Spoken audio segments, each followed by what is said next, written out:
Deborah Sampson was born December 17, 1760. She was the first known woman to impersonate a man. When Deborah was young, she lived in poverty. Her father abandoned the family, and her mother had terrible health problems. Deborah was the oldest of 3 sisters and 3 brothers.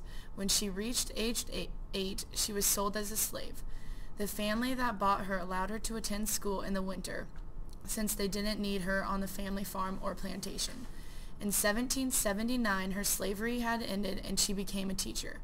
Deborah was excommunicated from the First Baptist Church of Middleborough, Massachusetts, according to DistinguishedWomen.com.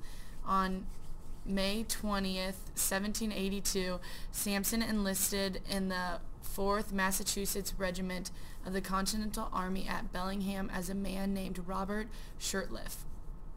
When she was hospitalized for fever in Philadelphia, they discovered she was a woman.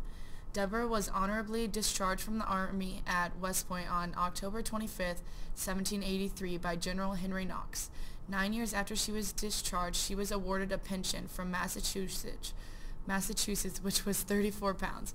Paul Revere sent a letter to the Congress in 1804, and she received $4 per month from the U.S. In 1802, she traveled in her uniform to talk about her experience. Deborah Sampson Gannett died April 29, 1827 in Sharon, Massachusetts.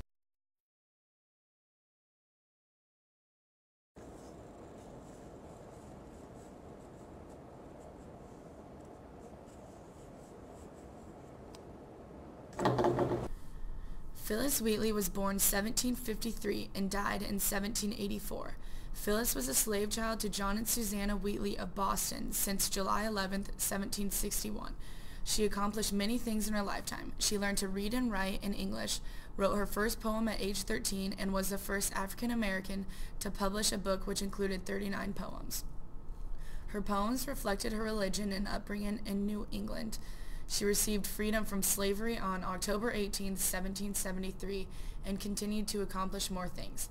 She was the first African American to make a living from writing and the first woman to be financed and encouraged by a group of women in her time. One of her most famous poems was on the death of George Whitefield in 1770.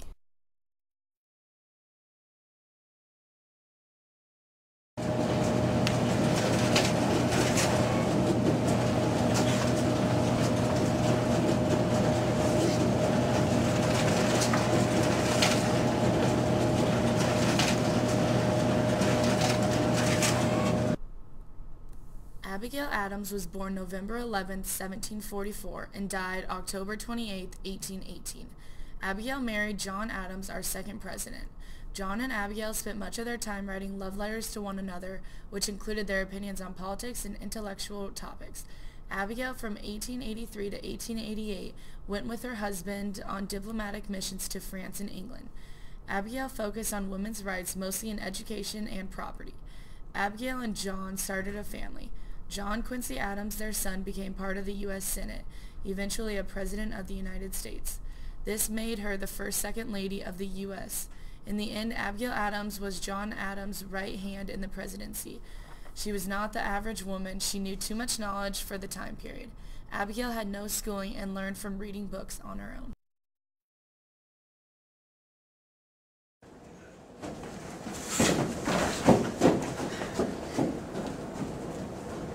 Boom! Margaret Corbin was born around 1750 and lived until 1800. Margaret lived a tragic young life. She grew up living on an Indian reservation and witnessed her father die and her mother get kidnapped. Margaret and her brother managed to escape. She then was raised by her uncle. In 1772, Margaret married John Corbin. November 16, 1776, she fought in the Revolution with her husband. In this war, she lost her husband, who was shooting a cannon. Since she was next to him in the war, she took over the cannon and ended up getting seriously wounded in the arm, chest, and jaw. After 3 years, she received U.S. pension from the Congress.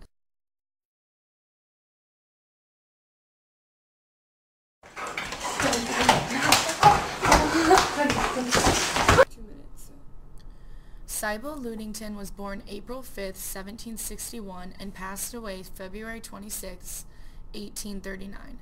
Most of you have heard of Paul Revere. Well, Sybil Ludington was the female version of him. Sybil had 11 brothers and sisters growing up. Her father took part in the French and Indian War as head of the local militia. When duty called on April 22, 1776, her father went around and warned everyone the British were attacking.